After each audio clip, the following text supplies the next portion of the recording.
Hello hi ನಮಸ್ತೆ, ನಾನು ನಿಮ್ಮ solo traveller Sharath. Welcome to my channel. ಇನ್ಯಾರು ಸಬ್ಸ್ಕ್ರೈಬ್ ಆಗಿಲ್ಲ ಅವರು ಈ ಕೂಡಲೇ ಸಬ್ಸ್ಕ್ರೈಬ್ ಆಗಿ ಅಂತ ಹೇಳ್ತಾ, ಇವತ್ತು ನಾನು ಬಂದಿರೋದು ಶ್ರೀ ಕ್ಷೇತ್ರ ಕಪ್ಪಡಿಗೆ. ಕಾವೇರಿ ನದಿ ಮೈದುಂಬಿ ಹರಿತಿರುವಂತಹ ಒಂದು ದೃಶ್ಯನ ನಿಮಗೆ ತೋರಿಸ್ತೀನಿ. ಹಾಗೆ ರಾಚಪ್ಪಾಜಿ ಗದ್ಗೆ ಮುಂದ್ಗಡೆ ಇರುವಂತಹ ಕಾವೇರಿ ನದಿ ಹರಿಯುತ್ತಿರುವ ದೃಶ್ಯನ ನಿಮಗೆ ತೋರಿಸ್ತಾ ಹೋಗ್ತೀನಿ. ಯಾರು ಮಿಸ್ ಮಾಡದೆ ಕೊನೆವರೆಗೂ ಈ ವಿಡಿಯೋನ ಕೊನೆ ತನಕ ನೋಡಿ. ಧನ್ಯವಾದಗಳು.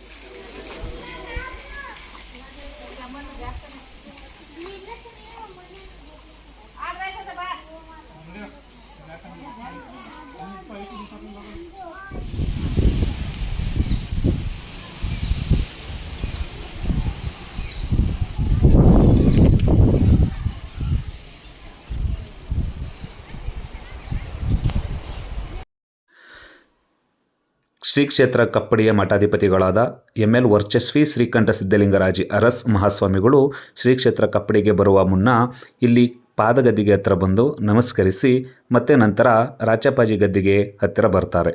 ಇದು ಈ ಶ್ರೀ ಕ್ಷೇತ್ರ ಕಪ್ಪಡಿಯ ಒಂದು ಪದ್ಧತಿಯಾಗಿದೆ.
ಈಗ ನೀವು ನೋಡ್ತಾ ಇರೋದು ರಾಚಪ್ಪಾಜಿ ಗದ್ಗೆ ಮುಂದೆ ಹರಿಯುವಂತಹ ಕಾವೇರಿ ನದಿ. ಈಗ ನಿಮಗೆ ನಾನು ತೋರಿಸ್ತಾ ಇದ್ದೀನಿ. ನೆನ್ನೆ ಇವಾಗ ನಾನು ಏನು ನಿಂತಿದ್ದೇನೋ ಅಲ್ಲಿ ತನಕ ನೀರು ಬಂದಿತ್ತು, ಆದರೆ ಇವತ್ತು ಸ್ವಲ್ಪ ಡೌನ್ ಆಗಿದೆ ನೀರು. ನೋಡಿ ಎಷ್ಟು ಚೆನ್ನಾಗಿದೆ ಅಂದರೆ ವಾತಾವರಣ ತುಂಬ ಸೂಪರ್ ಆಗಿದೆ.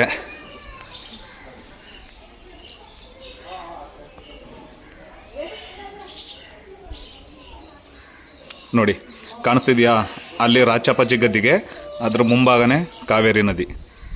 ಇದು ಶ್ರೀ ಕ್ಷೇತ್ರ ಕಪ್ಪಡಿ ದೇವಾಲಯ.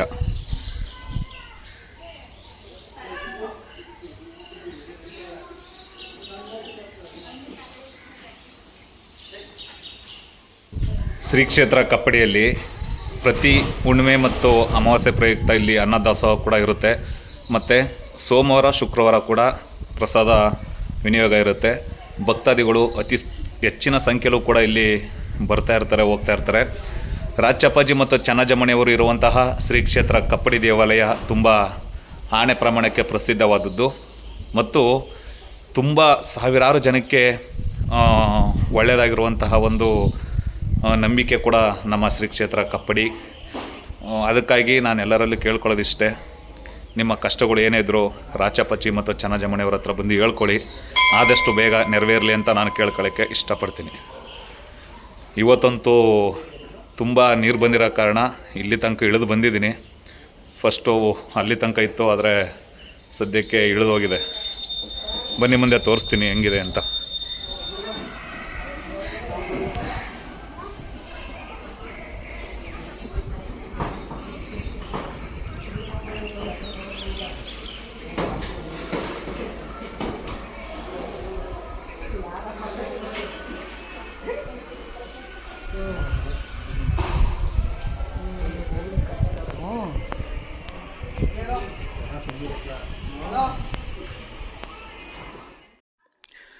ಯಾರೆಲ್ಲ ಶ್ರೀ ಕ್ಷೇತ್ರ ಕಪ್ಪಡಿ ದೇವಾಲಯಕ್ಕೆ ಬಂದು ದಾಸೋಹ ಭಾವನೆಗೆ ಬಂದಿರ್ತಿರೋ ಅವರೆಲ್ಲ ಮಂಟೇಸ್ವಾಮಿ ಮತ್ತು ರಾಚಪ್ಪಾಜಿ, ಚೆನ್ನಜ್ಜಮ್ಮ ಮತ್ತು ದೊಡ್ಡಮ್ಮ ತಾಯಿ ಇವರ ಫೋಟೋನ ನೀವು ನೋಡೇ ಇರ್ತೀರ.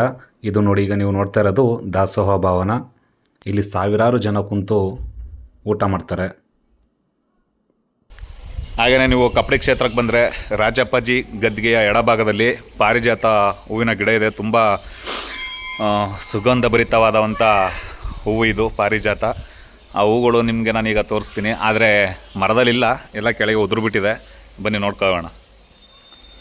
ನೋಡಿ ಎಷ್ಟು ಎಲ್ಲ ಕೆಳಗೆ ಉದುರಿದೆ ಅಂದರೆ ಪಾರಿಜಾತ ಹೂವು. ಇದು ಮೈಸೂರು ಸಿಟಿನಲ್ಲಿ ಕೇಳಿದ್ರೆ ಇದ್ರ ಬೆಲೆ ತುಂಬಾ ಐತೆ. ಆದರೆ ಇಲ್ಲಿ ಏನು ಮಾಡೋಕ್ಕಾಗಲ್ಲ, ಗಾಳಿಗೆ ತುಂಬ ಉದುರೋಗಿದೆ ಎಲ್ಲ. ಎಷ್ಟು ಘಮ ಘಮ ಅಂತ ಐತೆ ಅಂದರೆ ನನಗೆ ಮಾತ್ರ ಗೊತ್ತಾಗ್ತಾ ಐತೆ, ನಿಮ್ಗೆ ಯಾರಿಗೂ ಗೊತ್ತಾಗ್ತಾ ಇಲ್ಲ. ಬರೀ ನೀವು ಹೂ ಮಾತ್ರ ನೋಡಿ ಅಷ್ಟೆ. ಇನ್ನು ನೀವು ಕಪ್ಪಡಿ ಕ್ಷೇತ್ರದ ಹಿಂಭಾಗದಲ್ಲಿ ಬಂದರೆ ಈ ಥರ ವಿಶಾಲವಾದಂತಹ ಒಂದು ಪ್ರದೇಶ ಇದೆ, ಅದನ್ನು ಕೂಡ ನಿಮಗೆ ತೋರಿಸ್ತೀನಿ. ನೋಡ್ತಾ ಇದ್ದೀರಲ್ಲ, ಇದೇ ವಿಶಾಲವಾದಂಥ ಪ್ರದೇಶ. ಇದು ದೇವಾಲಯದ ಹಿಂಭಾಗದಲ್ಲಿರೋವಂಥದ್ದು. ಇಲ್ಲಿ ರೂಮ್ಗಳು ಕೂಡ ಬಾಡಿಗೆಗೆ ದೊರೆಯುತ್ತೆ.